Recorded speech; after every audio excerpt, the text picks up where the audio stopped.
এখানে বসে থাকা অনেক যুবক আছে যারা পহেলা বৈশাখ পালন করবে। কারা কারা প্ল্যান করেছো পহেলা বৈশাখ পালন করার? হাত তুলো দেখি। ফিল্লাহ উকসিমকুম বিল্লাহ, আল্লাহর দোহাই দিয়ে বলতে চাই, এরকম কেউ আছো নাকি যে পহেলা বৈশাখ পালন করার জন্য যুবকেরা একসাথে রান্না বাড়ি করে খাবে, পহেলা বৈশাখ পালন করবে? আছে না এরকম? আমার বিশ্বাস যে আছে, কিন্তু বলতে চাচ্ছে না, হাত উঠাবে না। দেখেন, নতুন বছর আসলে পহেলা বৈশাখ মানে বাংলা নববর্ষ। নতুন বছর আসলে সে আনন্দ করতেছে, তার মানে একটা উদাহরণ দেই আপনাকে, কোরআন হাদিসের পাশাপাশি উদাহরণও শোনেন। একটা ছাত্র ক্লাসে গেছে পরীক্ষা দিতে, এখন আলেম পরীক্ষা চলতেছে, আলেম পরীক্ষা দিতে গেছে ক্লাসে, ইন্টারমিডিয়েট পরীক্ষা দিতে গেছে ক্লাসে, 3 ঘন্টার সময়। 3 ঘন্টার মধ্যে প্রতি 1 ঘন্টা পর পর বেল হয়।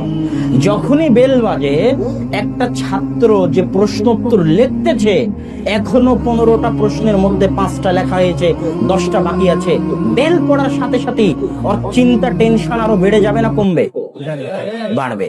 আর মনে করেন আর একটা ছাত্র যে ওই পরীক্ষার জায়গায় বসে আছে, পরীক্ষার হলে আছে, যখনই বেল দিচ্ছে তখনই সে তার একটা প্রশ্ন লেখা হয়নি, কিন্তু টেবিলে ঢাক ঢোল বাজিয়ে আনন্দ করতেছে, লাফালাফি করতেছে, খুশি উদযাপন করতেছে।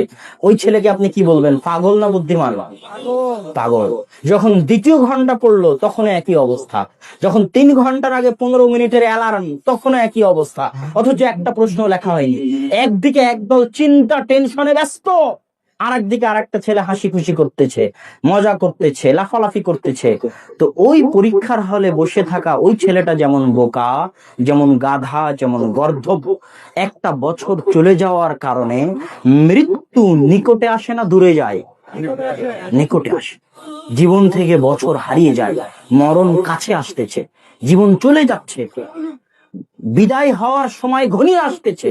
তো মৃত্যু কাছে আসার পরেও, একটা বছর বিদায় হয়ে যাওয়ার পরেও যে আনন্দ উদযাপন করতে পারে, সে পরীক্ষার হলে বসে থাকা ওই ছেলের মতো পাগল, বোকা, গর্দভ, গাধা।